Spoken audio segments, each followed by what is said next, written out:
Θα πούμε δύο κουβεντούλες για το Honda. Αντρικές κουβέντες εννοείται. Όλα ξεκίνησαν όταν πούλησα το προηγούμενο αυτοκίνητό μου. Πάντα εκτιμούσα τα K20 κινητήρες και μου άρεσαν. Οπότε, επειδή ήθελα να ασχοληθώ με αυτό το κινητήρα, θεώρησα ότι το ιδανικό καρότσι είναι ένα IG. Βρέθηκε λοιπόν αυτό το καρότσι. Το αγόρασα τον Οκτώβριο του 2019. Μετά από πολύ κόπο, με όλα τα πράγματα σχεδόν καινούργια πάνω στο αυτοκίνητο, μέσα στην καραντίνα που βρήκα αρκετό χρόνο στη δουλειά, το προχώρησα εντατικά, ας το πούμε, και τον Φλεβάρι του 2021 ολοκληρώθηκε το project, όσο μπορούσε να ολοκληρωθεί, γιατί αυτά τα project δεν ολοκληρώνονται ποτέ, και φτάνουμε στο σήμερα κάπως έτσι. Ο στόχος του αυτοκινήτου εξ αρχής ήταν να τρέξει έναν αγώνα dragster και μετά από σχεδόν 2 χρόνια δοκιμές στο δρόμο και νιώθουμε επιτέλους έτοιμοι να πάμε τον Οκτώβριο στο Αγρίνιο να δοκιμάσουμε το αυτοκίνητο. Μέσα σε όλα αυτά, βέβαια, λίγο πριν φύγουμε για διακοπές το καλοκαίρι, έπαιζε στο τραπέζι μια προσφορά για ένα μεταχειρισμένο μπλοκ K22 και μετά από πολλή σκέψη και κουβέντα, το μπλοκ βρέθηκε στο μαγαζί και λύθηκε όλο για ένα τυπικό έλεγχο ώστε να το προετοιμάσουμε για τον αγώνα. Μετά το λύσιμο, λοιπόν, βρέθηκαν κάποια θεματάκια στον κινητήρα, όχι σημαντικά, αλλά δεν μπορούσαμε να τα αφήσουμε έτσι. Οπότε αλλάχθηκαν μέταλλα στροφάλου, μέταλλα μπιελών, αλλάξαμε δαχτυλίδια στις μπιέλες, στείλαμε τα πιστόνια για κεραμική επίστρωση, πήραμε καινούργια ελαττήρια πιστονιών. Όλα αυτά θα τα δείτε και στο βιντεάκι. Μετρήθηκαν εννοείται όλες οι ανοχές, φτιάχτηκαν τα διάκαινα στα ελαττήρια κτλ.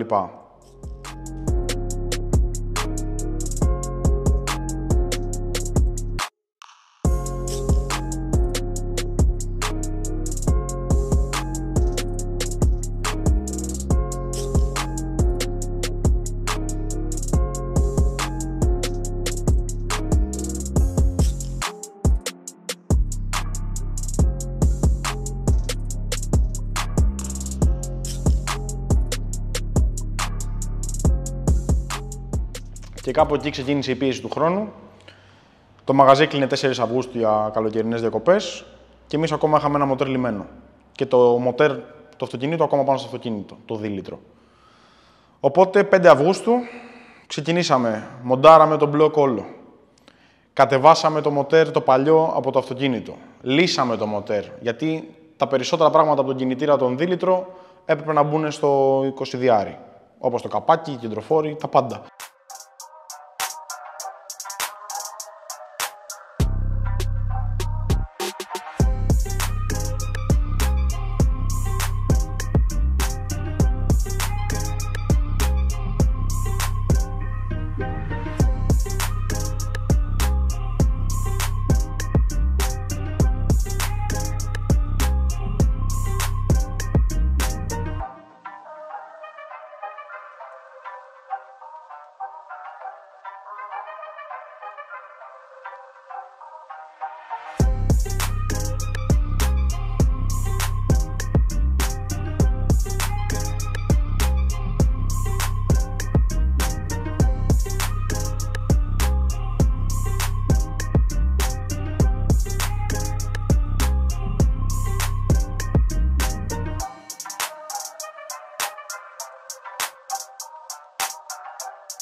Προλάβαμε λοιπόν, τα κατεβάσαμε 5 Αυγούστου όλα αυτά.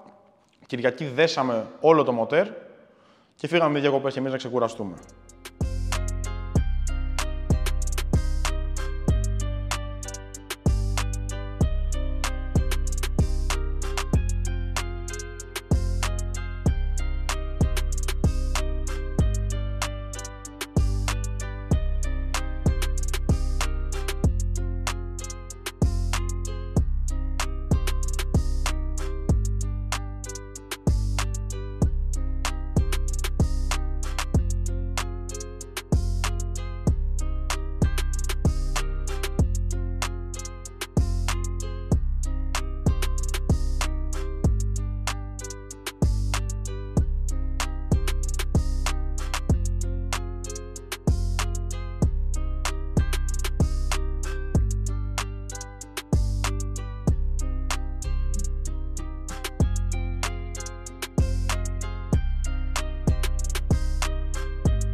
Γυρνώντας λοιπόν τέλη Αυγούστου, τελειώσαμε με τις τελευταίες λεπτομέρειες που είχαν μείνει στο αυτοκίνητο, βάλαμε πάνω το μοτέρ, πατήσαμε τη μίζα μας, κάναμε λίγα χιλιομετράκια να δούμε ότι είναι όλα κομπλέ, να το στρώσουμε και πήγαμε δυναμόμετρο.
Αφού τελειώσαμε με το δυναμόμετρο, είμαστε στην τελική ευθεία για τον αγώνα.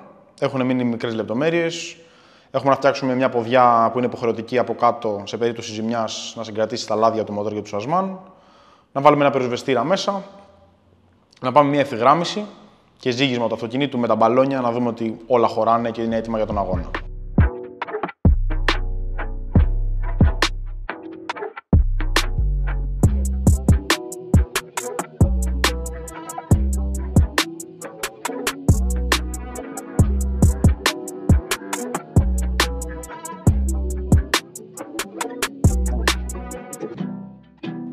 Και αφού επιτέλους τελειώσαμε όλες αυτές τις δουλειές και έφυγε το βασικό άγχος από πάνω μας, φορτώσαμε τα μάξι στα αυτοκίνητά μας και είμαστε έτοιμοι για το αγρίνιο.